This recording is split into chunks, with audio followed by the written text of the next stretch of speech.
ठीक है।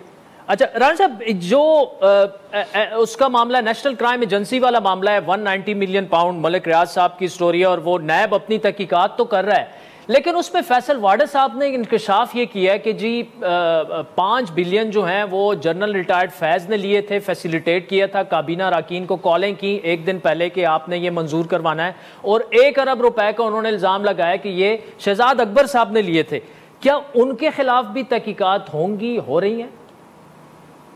देखिए, ये डोमेन तो नैब का है और मैं यकीन रखता हूँ कि ये बयान जो है, क्योंकि वाडा साहब ने ये बात उस वक्त की है जब वो नैब को अपना बयान रिकॉर्ड करवा के बाहर निकले हैं, तो मुझे उम्मीद है, यकीन है कि उन्होंने ये बयान वहाँ नैब को भी रिकॉर्ड करवाया होगा। तो जब ये बयान इस मुकदमे की तफ्तीश के दौरान यानी सफ़ा मिसल पे आ गया है, तो इसके ऊपर लाजमी तहकीकात होंगी।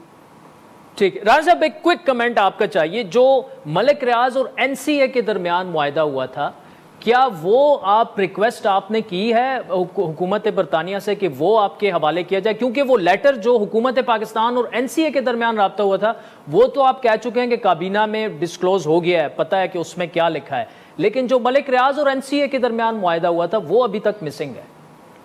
नहीं, मलिक रियाज और एनसीए के दरमियान कोई मुआहदा नहीं हुआ।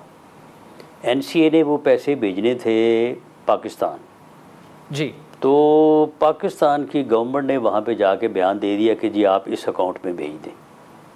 उन्होंने उस अकाउंट में भेज दिया, उन्होंने तो पाकिस्तान की गवर्नमेंट को पैसे भेजे हैं ना, लेकिन पाकिस्तान की गवर्नमेंट ने आगे जो है वो 2 नंबरी की और पैसे जो है वो एक इनडायरेक्ट तरीके से मलिक रियाज के अकाउंट में जो है वो उन्होंने जमा करवा दिए। ठीक। राना